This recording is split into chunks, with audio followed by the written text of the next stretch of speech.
Ready to go for reals. Okay, we're live. All Okay, right. ready? Ready? On the clap, okay? Yeah. 1, 2, 3, clap. One day. It's terrible and hilarious. And All right, let's get this party started. Good afternoon. Today is Friday, August 21st, 2020. Today we're going to talk about all kinds of Apple things because this is the iMore show. And today, joining me from vacationing, Joe Keller, Assistant Managing Editor of iMore. Welcome to the show, Joe. it's good to be here. Wouldn't miss it. And if you're not watching us live, Joe is on a tropical island, beach, relaxing with a Mai Tai. If you are watching, you know that I'm lying.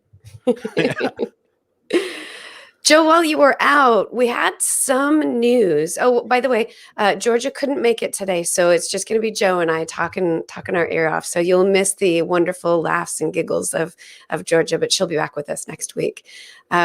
While you were out, Joe, there's been some news, some big, some small. Let's start with a couple of the big ones. So Apple Music has always had its Apple Radio, and what was a big part of Apple Radio was its live radio station that was called Beats One. And I don't know if you know this, Joe, because you've been off the grid for a week, but they changed the name of it to Apple One. So Beats One is now called Apple One. But that's not the only thing. They added 2 more stations. So the Apple radio station concept is now more fleshed out than it ever has been before. I'm a little excited about this. So Apple Music One is now the same, basically what Beats was. It's kind of the top of the pop kind of stuff, the here, the now.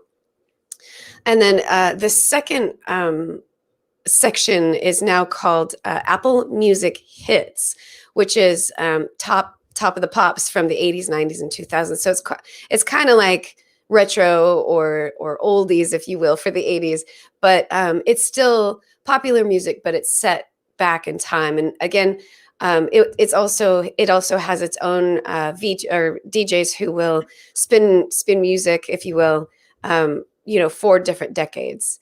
And then the third is a country music station called Apple Music Country. That'll be, again, top of the pops of the country music industry. So did you hear about this while you were on vacation? Have you tried it out?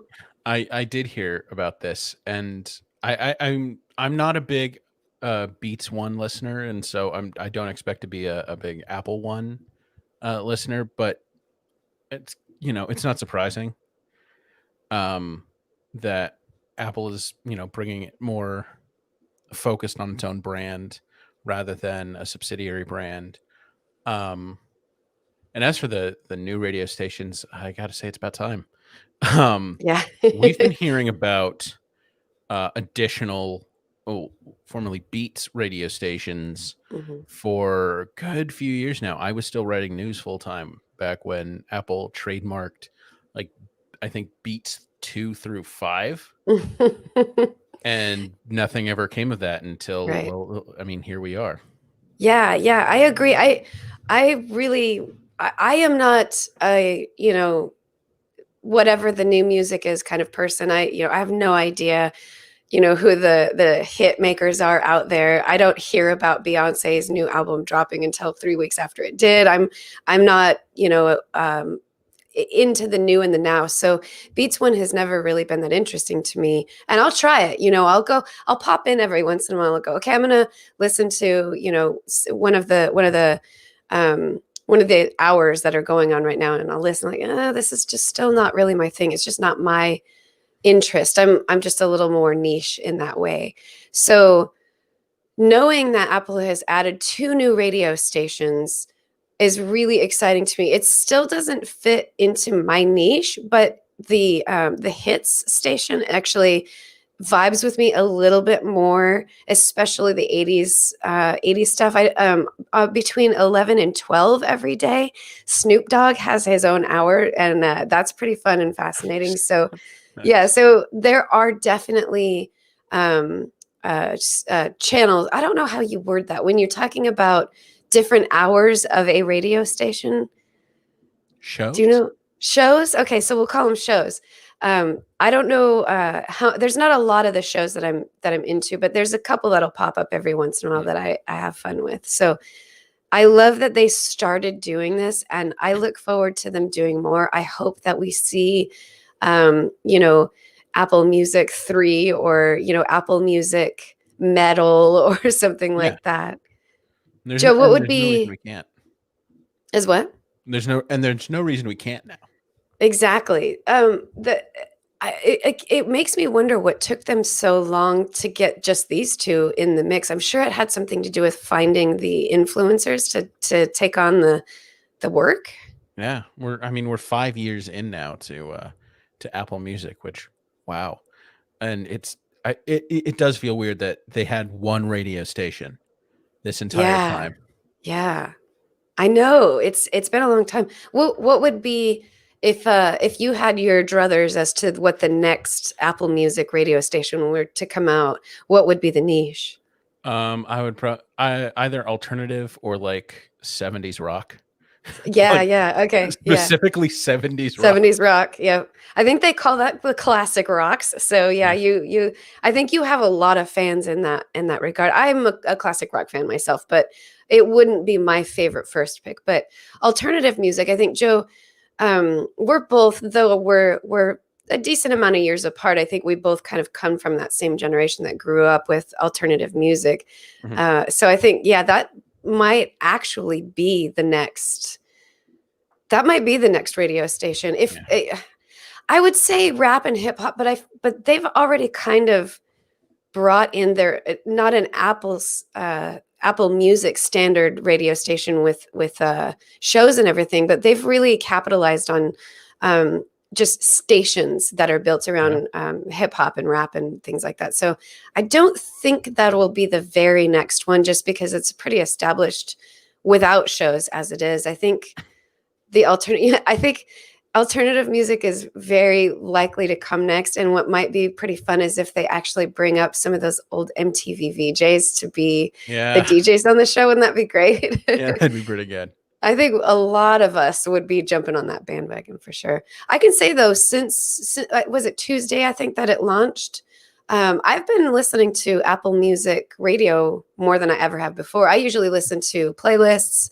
I rarely even listen to a station, even without it being an Apple Music station. So this week, I just decided I would give it a try, and I even listened to Music One, which was formerly Beats One, and I found a couple of hours that I thought had some interesting stuff going on. So Yeah, I remember back in the Beats One days, like especially the early, they had a bunch of shows for the first couple of years, and the one that was always my favorite was St. Vincent's Mixtape Delivery Service. oh, That was oh a lot of wow, fun. I discovered a lot of yeah, music yeah, yeah, with that one. yeah. Yeah, and again, you reminded me when Beats launched before Apple bought it. Hmm. It was exciting to see that it was a group of people who were trying to figure out how to do what Spotify and Pandora and other streaming services like that were already doing. It was trying to figure out a way to be more real and natural, and Yeah, it's not that Apple didn't keep that going. It's just that I don't think Apple spent very much time focusing on improving what Beats was starting. And I think we are just now at this point starting to see some things that hint at that original concept that Beats was trying to provide, Beats Radio back in the day when it first came out. yeah. It's kind of a shame because you look at Apple Music and you kind of think to yourself, yeah, this is exactly what I would have expected Apple to build on its own if they hadn't bought Beats. One of the things about Beats that I'd actually like to see Apple find a way to incorporate is they had this feature where you could set a mood and an activity and a place or a time of day Yeah, yeah, yeah, in a yeah. little list, and it would generate a custom playlist, Mhm. different each time, even if Mhm. with the same combination. And it's kind of like the radio station feature. You know how you can have like a personal radio station, so I can say to Siri, play something I like, and it'll Yeah. do something akin to that, but it's not as customizable and it's not as fun. Yeah. And yeah, I think, you know, more radio stations is a good first step in broadening Apple Music, but I think bringing like some fun features like Yeah. that back would be cool. I love, so you can always find radio stations for your mood, or you can find radio stations for waking up or working out in the morning, right? But Mhm. I love curating your own day based on, I'm working right now, I'm feeling tired and I need some energy. It's a Friday. You Yeah, like all three of those could bring like the perfect radio station for that moment. So yeah, I really do wish that there was like some more work going into like curating, like automatically curating music for us. Like yeah, I am not a I don't create playlists myself. I have friends who are just mad about it, and they are so good at it, and they make the perfect playlists and they share them with me and I listen to them. But I don't do it myself. I'm just not that good at that. I just throw together 25 songs and listen to it. So I've never really been like a builder of my own playlists. But I love when something just strikes me. I need to listen to some music right now. I don't really know what I want to listen to. Maybe I want to listen to some rock and roll. Maybe I want to listen to some synth wave. I don't know. But if there were something suggesting it to me based on, just like we were talking about, time of day, day of the week, and how you were feeling, that could be it. That could hit on what I didn't know I wanted until I started listening to it. So yeah, I really do hope it gets better. I think we have a couple of people commenting in the chat that recommendations are a little bit disappointing, and though the discovery algorithm is okay, it's not as good as Spotify. I completely agree. yeah, I think Apple Music in general, the paid subscription, Apple Music, is so robust that Apple doesn't really need to do anything to make it better. But I wish they would do things to make it better. yeah, And by that, what I mean is there's just so much yeah, that even if it doesn't do the things that I think it would be cool if it did, I can still find any number of ways to listen to music. But I yeah, think because it's one of Apple's founding, really, like, I know Macintosh was the founding of Apple, but the iPod is what pushed Apple into the public eye so much more. And they've always talked about music as being such an important part of the Apple culture. And Apple Music is evidence of that. And I would love to see them really spend some more time really fleshing out what Apple Music could be. yeah, I think you'd get a lot of people, because people ask me what's the difference between Spotify and Apple Music, and my answer is not much. yeah. There's real there's Curation versus algorithm is a lot of it. And Spotify's algorithm for like its daily playlists and stuff, mhm. it's really good. Yeah, It it does really stand is. out. Mhm. Yeah, and Apple Music doesn't exactly have that kind of standout, and I think they would get a lot of people that would switch over if they worked a little bit harder on making Apple Music more involved, more of a personal touch. Yeah, Yeah. So, one of the other things that came up with the fact that Apple renamed Beats One Apple Music One, it again hints at the possibility that Apple is moving away from the Beats brand. Um, Brian Wolf wrote an amazing, a writer for iMore, wrote an amazing editorial about what he thinks this means. And so I'm thinking we, as Apple adds its own headphones, we're hearing about these over the ear headphones. Is this what we're doing? Like, Apple spent a lot of money buying the Beats brand. are we going to see this change in the future? And again, dropping the Beats brand also means getting rid of the Beats headphones, which right now, multicolored, multiple options, they're all over the place. Joe, do you think that that's going to happen? I I am starting to think that yeah, Beats is gonna fade eventually. I don't think it's gonna be like gone by the end of the year or even by the end of next year, but I think the Beats brand is gonna fade. I think it'd be a shame to lose at least if not to lose the brand, to lose all the the color, like you said, the colors, Hmm. um, the and the styling. Like Apple, Hmm. there aren't AirPods that are shaped like the Power Beats Pro, for instance, and that you know the Power Beats Pro is an excellent product, and Yes. be ashamed to lose that. One of the things though on the styling that we heard about these over-ear headphones that Apple's supposedly making, the AirPod Studio, is that they have like magnetic parts Hmm. that you could swap stuff out, and I wonder if that Right. could be a way for to bring in customization. Like, I have a pair of headphones on my gaming PC that work similar. They have these magnetic Mm. side panels, and they're completely cosmetic. So you take them off, and then you can swap new ones on. And the company that makes it makes the headset sells other sets, like for in line with games and other brands. Yeah, And yeah. I think Apple could do something similar. Yeah, that would be exciting. It's so because Apple owns Beats and Beats is has been so fun. And they even do licensing. You can get Mickey Mouse Beats headphones.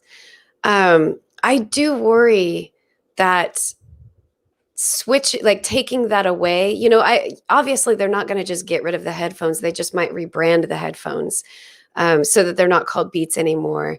And frankly, I don't think Apple does that great of a job being like creative with stuff. So the Apple Watch bands are a really good example of it. They have a leather band and a link band and a loop band and a silicon band, and there's multiple colors of those. But that's it. They stick with it. There's Yeah. no changes. There's no licensing. There's no Oh, weird colors and things that go on. Like there's there a are lot of changes. colors. There are changes though, because they have reduced the types of bands that they sell. That My too, right? beloved classic buckle is no Hmm. longer for sale. They don't Yeah, they don't make the classic buckle anymore, apparently. And it right. breaks my heart. Which, yeah, and so on the one hand, you can buy third party Apple or third party bands for the Apple Watch, and that's fine. But if you are taking the Beats name out of your headphone lineup, the implication that I get from that is our colors are going to be white, black, and maybe some kind of muted pinkish color, sort of champagne-ish, sort of That's what I hope. goldish, and that's it. And even what you're saying, if there's magnetic interchangeable parts, I like, I want, for example, Mickey Mouse all over my headphones, not just on the little logos on the Yeah. outside. So I don't know. I kind of agree with you that I could see Apple merging the Beats and Apple brand together so that Apple takes over the branding completely, but that the headphones themselves will still be, over the ear, noise canceling, in ear, on ear. Like I don't think they're going to change the lineup that is Beats, but I do think eventually, just like you're saying, we'll see them merge into one brand, and that one brand will be Apple, which Yeah. maybe won't be quite as fun to me. So, Yeah. Beats and everything but name would be I think Beats and everything but name would be the ideal route that Apple could take here. Is hmm. we lose the B logo, we get it's replaced with an apple. Hmm. But Yeah, yeah. everything else about the headphones, except maybe, the quality has gotten better, I think, Yes, yes. over the past few years. So I was gonna make a jab at the quality, but the It sound got has actually gotten better. In fact, Um, that actually points to evidence that this could be happening because if the like Beats when they first came out, they were designed for people to listen to music that had loud and heavy bass. They were Hmm. designed for like clubhouse dancing and things like that. It was on purpose that it was so bass heavy, but it was so niche. When they first launched, they were actually surprised by how many people wanted Beats headphones. They weren't trying to make them for everyday people. Yeah. And then since Apple took over, the Beats, the research and development that has gone into the quality, the sound quality of the Beats headphone has helped balance that out so that this last year, 2019, to now 2020, almost the entire Beats lineup now has a much more balanced headphone sound, which, just like you're saying, Joe, points to actual evidence that once they get people off of that, Beats is too bass heavy rhetoric, that might be the time where they'll actually start saying, okay, now we're going to start changing what these headphones are called, and they're going to be Apple headphones, not Beats headphones. Yeah, and I wouldn't be surprised if we saw certain types of headphones like leave the sort of Beat stable. Like, you know, the Beat Studio might give way to AirPods Studio. Right, right, And right. Apple might not want the two over your headphones just like sitting next to each other, especially if Apples are going to be more expensive. Um, Well, they haven't updated the Beats Studio Pros in a while, right? It's been it's since been a while. 2018. They didn't update it Yeah. in 2019. So Do they have at least the W1 chip? I know they don't have the H1, the newer H1 that's they in do have, the yeah, they do yeah, have the W1 chip, but so they they do the nice did, pairing. yeah. So yeah, like you might be right that the AirPods Studio might be the unmentioned replacement for Beats Studio Pro. Yeah. And I Yeah, mean there are certain types of like Apple can be like the AirPods brand can be sort of the mainstream or even like upper level uh Apple headphone sort of brand, and then Beats or you know that part of Apple can be more athletic focused because right, right. a lot of their headphones are like the Hmm. Beats X or the Power Beats or the Power Beats Pro. Those are all Hmm. sort of focused on workouts and athletes and that sort of thing. Hmm. Yeah. Yeah, that's totally true. I think, yeah, yeah. I was, when we started this conversation, I was going to be I don't think they're going to get rid of the Beats Yeah, logo or the Beats brand, but actually, I think you are pointing out some things that are really showing me like, no, I think this will happen, and it's not going to be at the end of 2020, but maybe by the end of 2021. yeah. One of the objections when this whole rumor was first brought up months ago, I think it was John Prosser actually that had Mm, this. mhm, Um, is oh, so during a pandemic you're going to tell people, oh, they're going to lose their jobs. And I think this is a great, this scenario that we've outlined here would be a great way for the Beats brand to both go away and for people mhm. to keep their jobs at, Yeah, yeah. Beats. Right, exactly. Yeah. They're just being, potentially being shifted to a different brand than Beats, which is Yeah. Apple, which they're a part of anyway. So, yeah. Yeah. Well, hopefully nobody loses their job. Some other news, and this one isn't quite new and big, but it's kind of a follow-up to our discussion last week. Last week was right after Fortnite kind of went wild and dropped um, a direct purchase option, which is against Apple regulations. Apple then pulled Fortnite from the App Store, which is pretty much the most popular game on iPhone, possibly anywhere in the world. I don't know for sure, but it's certainly very popular. And that followed up with a lawsuit from Epic Games against Apple for being for anti-competitive reasons. They want to Yeah. be able to have an app store. They want to be able to allow people to make purchases outside of the app store so that they don't have to pay the 30% option. So that is all that happened last week. So Joe, This week, nothing too crazy big happened, but there was a couple of things that were notable.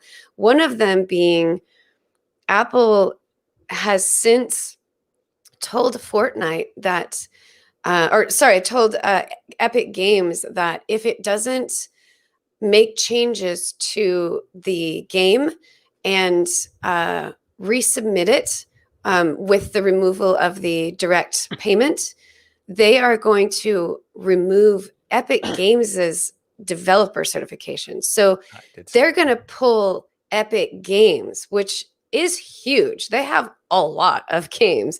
And more importantly, they have the Unreal Engine. So to be quick about this, to get you up to speed, and for anybody listening up to speed, if Epic Games can't be certified, or is no longer certified as an app developer for iOS, that means that any updates or changes they make to the Unreal Engine gaming engine cannot be used with iOS games. So even though my game is not an Epic Games game, I'm an independent developer. I did use the Unreal Engine to develop my game. I can keep it in the App Store. It won't get pulled from the App Store at any point. But when Epic launches an update to the Unreal Engine, I don't get to take advantage of that update. I'm stuck on this older version. I don't get to update. So that's huge, right? That's a big deal. That is a big deal. Yeah. And to follow up with that, one more follow up after that, of course, Epic Games filed an injunction or a restraining order to stop that from happening. So Epic Games is asking the courts to tell Apple, you are not allowed to pull Epic Games' developer certification. And if it does go into effect, it happens on the 28th of August. So here we are, Joe, today with all of this going on. 1 week. Yeah. 1 week until doomsday. Until some bad stuff. Yeah. Yeah. It's certainly an escalation. Yeah. Yeah. That escalated quickly. Yeah, it kind of blows my mind that we've reached this point right now. But I think the heart of this argument is, are Apple's rules for the App Store illegal, or should they be? Because I don't think a judge is going to make that determination necessarily. Yeah, are Apple's rules illegal? Because that's the thing. This is Epic's problem as I see it. They agreed to the terms and conditions of the Apple Developer Agreement, which says that Apple can do this. Yeah. If you are in violation of, they can do it for whatever reason, but if you are in violation of App Store rules and continue to be in violation of App Store rules, this is not an unlikely scenario. Yeah, I mean, it's absolutely within their rights, and going to court over it is certainly not like Epic Games won't win the argument. They won't win in a court the argument that they should be allowed to break the rule. Something might come of it that would be more in line with, should Apple even have these rules in the first place? I think where we're at the moment, Epic keeps looking bad in this scenario and in this fight right now. They keep looking like the bad guy for the way they went about calling attention to what they think is unfair practices from Apple.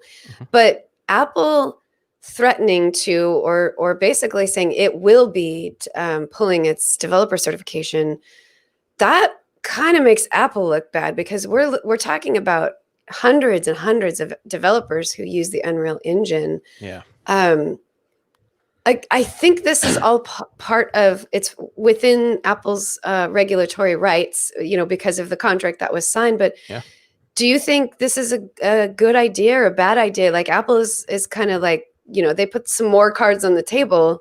They're calling out Epic Games to really prove that they're going for this. Yeah, I think my issue with this whole Epic versus Apple thing has always been the way that Epic has gone about this. I think if if Epic had the real guts to do this, they would have just removed Fortnite from the App Store and said, "We're not coming Yep. back until this, and this." Yeah, I completely agree. There's plenty of other ways they could have made put Apple under the microscope or put them in the spotlight for their practices, but this way was kind of just made them look like sneaky trickies that were trying to get Yeah, away with something, yeah. And yeah, it really does give Apple the advantage in terms of the higher ground, like, well, they are the ones that violated our agreement. We didn't violate any agreement,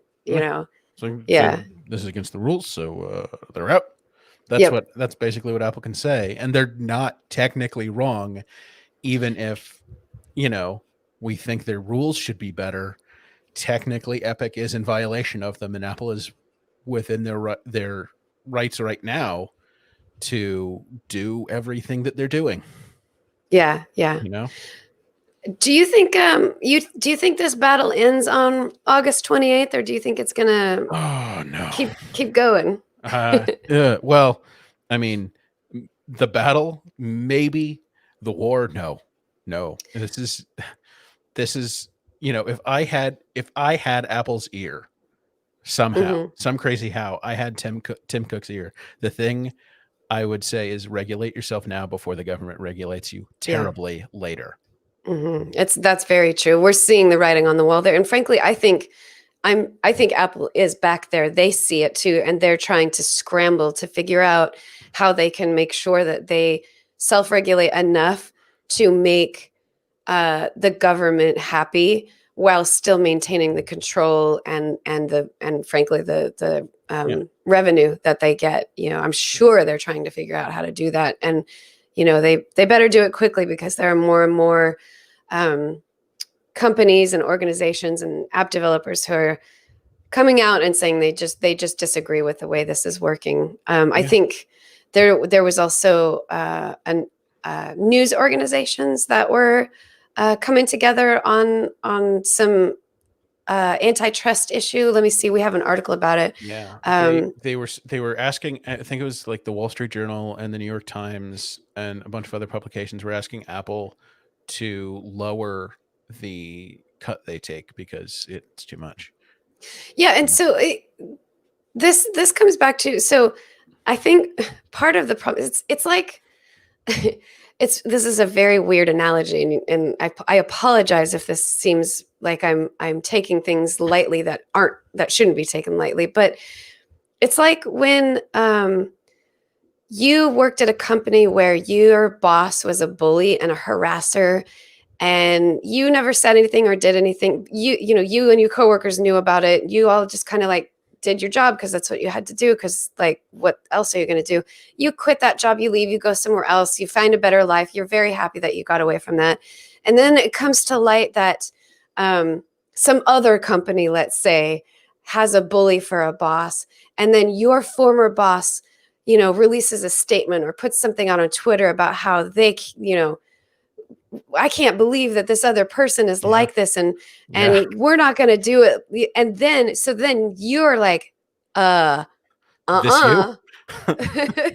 And then that's when all of these people come out and speak against what that person was speaking. And I say this because when Tim Cook was part of the antitrust hearing, he said more than once that Apple treats all developers the same.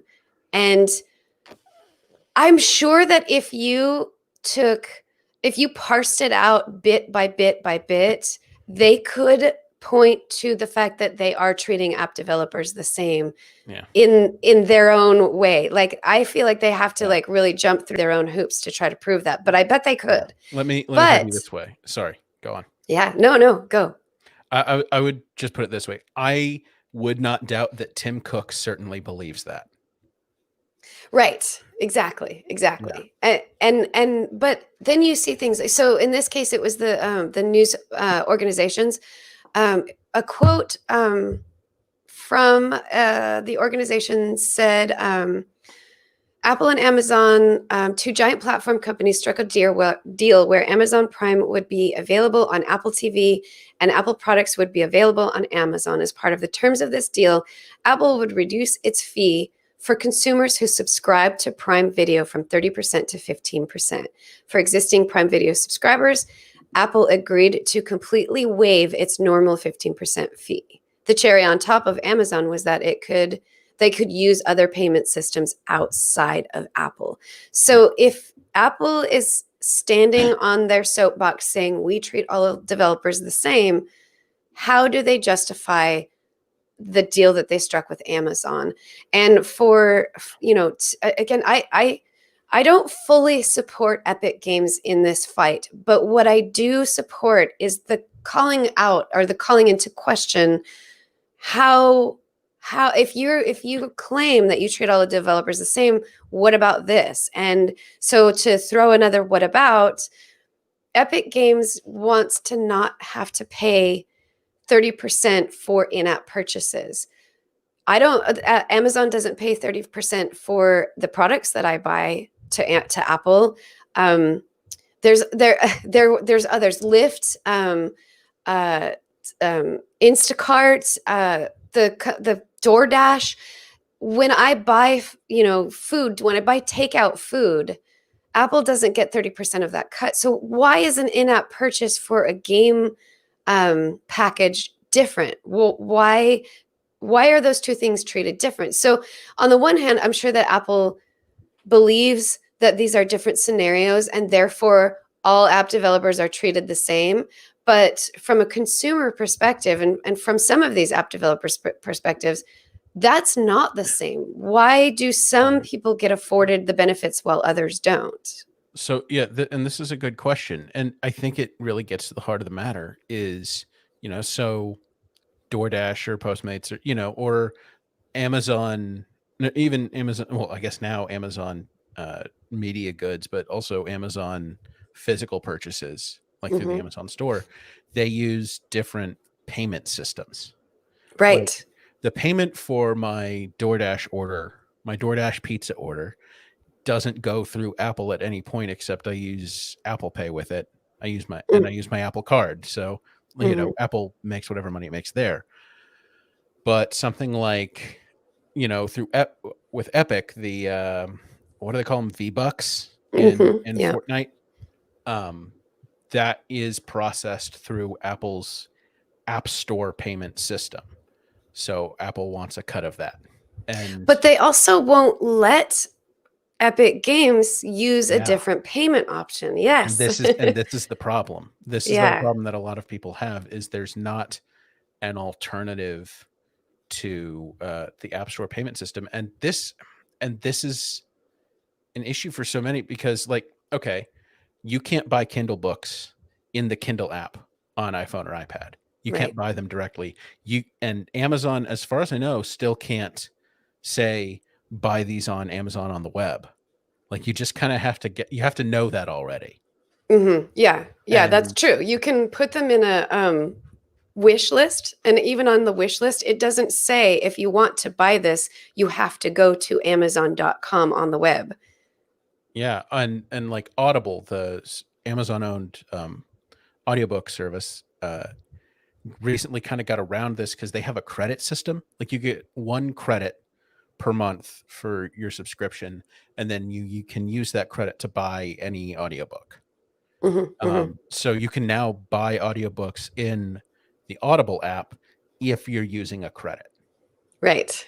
If Uh, you're using a credit. Yeah. yeah, I still don't think you can subscribe in the app, but it's things like that. And can anyone tell me that the Kindle app experience on the iPhone is better because you can't buy books through it? Yeah. It's the problem that Apple's rule creates of forcing digital goods to go through its system, except in some cases where the partner is really important to have on your platform, like Amazon.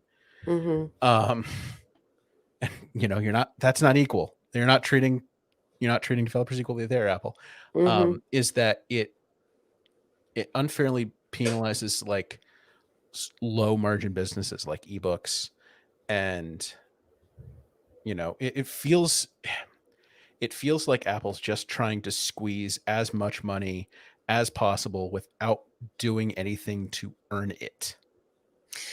Yeah, I mean, I don't want to put Apple totally on the spot on this. I think I think it's justified that they want their cut. I do think that. I think they're just they're being too demanding to get that cut. So, there's a point at which you have to let the sort of let things be what they're going to be and let people develop and do things that they're going to develop and do. Mhm. I think that there is still a way that Apple can make money, make revenue off of the App Store from developers on a, purchase by purchase basis in a different way. And basically it means not treating all app developers the same. You got to change that rule. Stop treating them the same. Start treating them, in a tiered way. If you're a tiny little app developer who only has 2 games on the App Store, your fee or your monthly payment to us is X dollars. If you're Amazon, you pay more. Sort of like, paying taxes. The more money you make, the higher your tax rate is. Yeah. And you potentially have to pay more in taxes. It could be, similar, right? Like it seems like there's got to be a way that Yeah. Apple can continue to make revenue that I think they do deserve, but without putting these kinds of restrictions on app developers that they deserve to make money off of their own products too. Yeah, like so it goes back to sort of the Microsoft xCloud thing. Like, should Yeah. Apple get a cut of Xbox Game Pass when none of the content that app serves up comes through Apple? The only Hmm. thing that comes through Apple is you download the app off the App Store. And Right. Microsoft has other apps on the App Store that I don't know if they have in-app purchases. But I think some of them, there like the definitely Office some of apps. them don't. Yeah, yeah, yeah. Yeah, I don't know if you can sign up for Office. Is it still Office 365? 365. Yeah, yeah. Yeah. Like, those make money. Like, does Apple really need a cut of xCloud? Right. And or I think ultimately the solution is to allow third-party payment systems, because a lot of people are still going to use Apple's. Like, Right, because right. there's a trust there with when it Hmm. comes to spending my money through Apple, I absolutely trust it.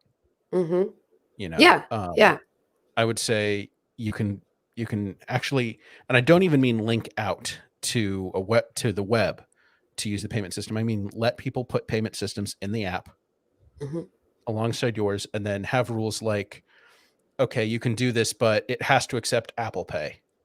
Hmm. You have to Right. accept Apple Pay in your system, Hmm. and I don't know, any discount you offer also has to be offered through Apple too. Right. Yeah. I think, No special discounts, only for yeah, direct payment people. or Right. or at least no permanent price drops. So like one of the things with this Epic situation is not only did they drop in their custom V-Bucks Epic buying solution, it was like $2 cheaper Right. through Well, Epic. if It you was like went through 7.99 versus 9.99. And if you went through the app using Apple Pay or Apple's payment system, you Yeah. didn't get that discount. Yeah. So it was a disadvantage, which is that is definitely something that you don't want. Apple is not going to want, because that's an unfair advantage Yeah. to them directly. And that's shifty behavior right there. Yeah. If you do, and yeah, offer if you do offer a discount and you don't want to offer it through Apple, it can only be for a limited time. Right. Make Yeah. rules like that. There has to be a certain way. If Apple's going to do this voluntarily, which that doesn't seem likely, but if Apple was to do this voluntarily, you got to set it up in a way that is at least palatable to Apple. Yeah, yeah. Yeah. Yeah, definitely. And then there'd be like new violations that they would have to address. Yeah. But at least I would feel like it was more balanced, that it would be, Apple gets their cut, you get your cut. So, if you do it wrong, or if Apple's being overly, protective of their payment options, it'll be a little more transparent and easier to Yeah. work through. Yeah. Well, I'm sure next week we'll have more to talk about with Epic, because it's going to keep going. And for sure, we have August 28th to, find out whether or not Epic is actually going to do anything, or if it's actually losing its certification. So we'll see. Yeah. It's going to be big. So before we move on to our next subject, I do want to tell you a little bit about Raycon. So for me, I started working out at home starting in I actually started in January working out at home, but certainly wasn't about to join a gym after March of 2020. So I use earbuds to work out, because I don't want my music to be blasting while I'm, lifting weights or doing push-ups if my partner's in the other room trying to watch a movie or something like that. So um, earbuds are traditionally pretty expensive. I don't want to name any names, but there are certain pairs that will cost you a lot of money right out of the gate. But Raycon came on the scene, and what they're trying to do is offer earbuds that cost much, much less. So they are true wireless earbuds. They cost about half the price of the other premium wireless earbuds on the market. They come in a lot of different colors. You don't just get them in white. You also don't just get them in black. There's a bunch of different colors to choose from. The latest model, the Everyday E25 or E25 earbuds, they have about 6 hours of playtime, Bluetooth pairing. They're heavier on the bass, but they also offer some EQ options. They come in a tiny little compact case and they have a noise isolating fit. Joe, you've been wearing them for a little while now. Yeah. Yeah. So one of the things that I always have a problem with in earbuds is you can never quite tell how big or small they are based on the ads or the website graphics. I love how small these are. This little case, it's a little pill, and the earbuds actually, are this small. So for those This listening, they're an eh, inch, maybe not even. inch, not even an inch. They're They're pretty maybe small. so they're smaller than they're about the size, not including the stem that goes into your ear. I would say about the size, roughly the size of a dime, Yeah, a like a little little bigger. bean. Yeah, like it's like a little bean, except not like the bean Not the beans. not not a bean that another company has recently made into headphones, but they fit all the way into my ear, which is important to me. They don't stick Mhm, out like mhm. giant radar dishes or anything, which Yeah. some certain other headphones do from other tech companies that shall remain nameless. But yeah, they're Exactly. comfortable. They sit in my ear. They're comfortable. They sound good, and the connection's really reliable. That's super important. I've been using truly wireless earbuds since they've been like a thing, which has only been Mhm. the last 4.5 years or so. And these, they keep getting better, but these are excellent. You don't have that drop out on the left ear or something like No that? Yeah, dropout on the left ear. yeah, That's yeah, crucial. yeah. So Raycon was co-founded by Ray J, and celebrities like Snoop Dogg and Cardi B, they've been wearing them. I think if you listen to podcasts, you probably have heard Raycon mentioned quite a few times. You can pick up a pair today for 15% off if you visit buyraycon.com/imore. That's buyraycon, RAYCON.com/imore. You'll get 15% off of the everyday E25 earbuds. So again, that's buyraycon.com/imore. And thanks to Raycon for being this week's sponsor of the iMore show.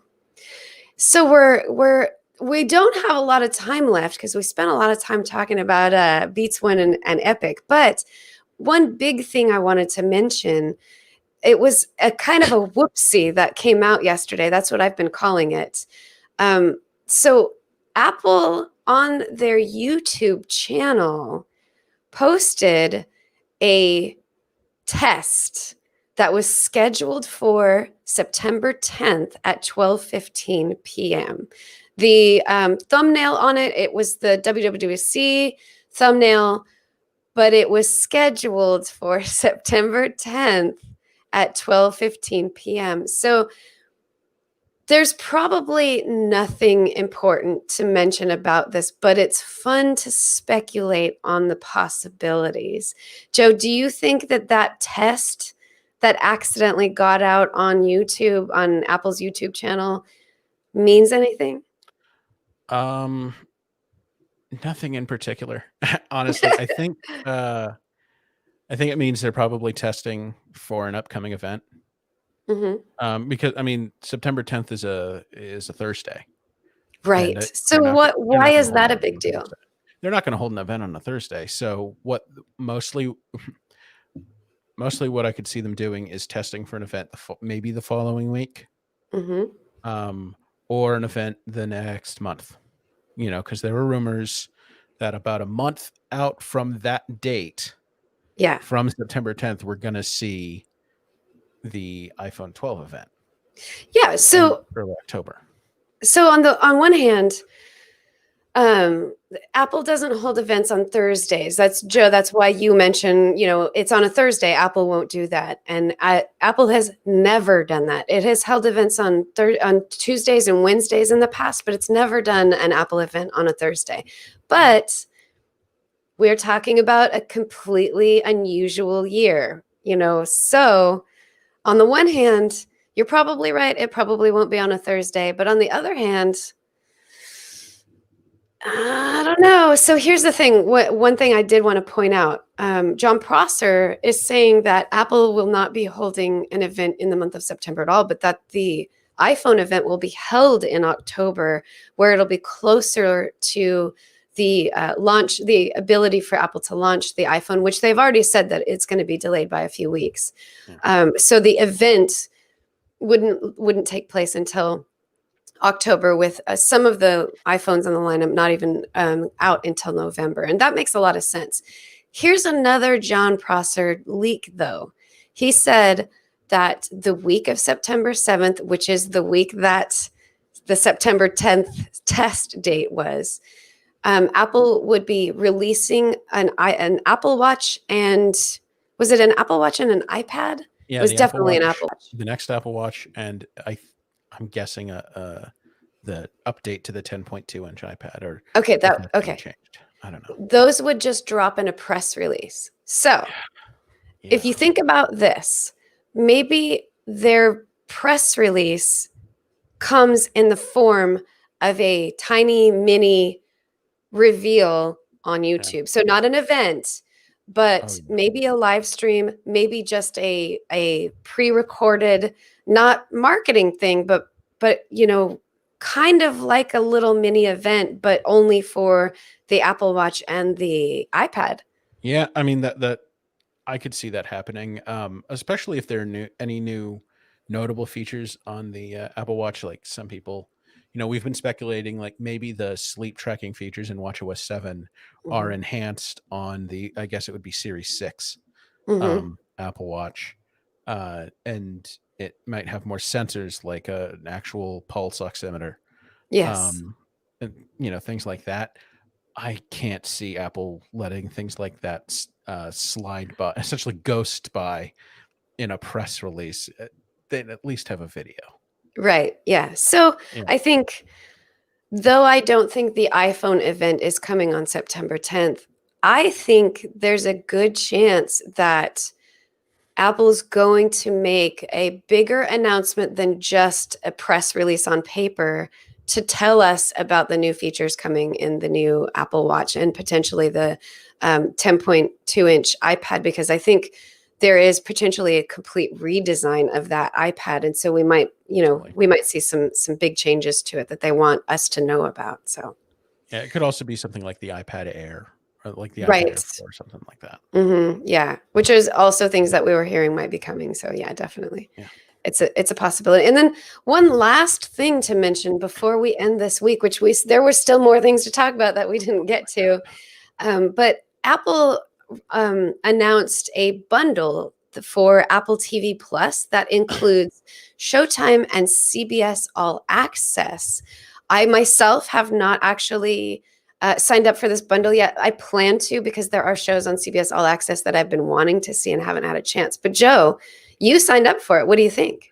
I mean, I like it. So I was already paying for CBS All Access, and so now I'm paying the same price for it and Showtime. Aha. So you are somebody who's going into this by literally not changing what you're paying. You were already paying Well, for it. So right. basically you're getting Showtime for free. Yeah, essentially. So this is interesting. And so PSA, I guess, for people out there thinking of signing up for this bundle who maybe signed up for this bundle who are still in the 1 week, or is it 1 week 1 year. trial?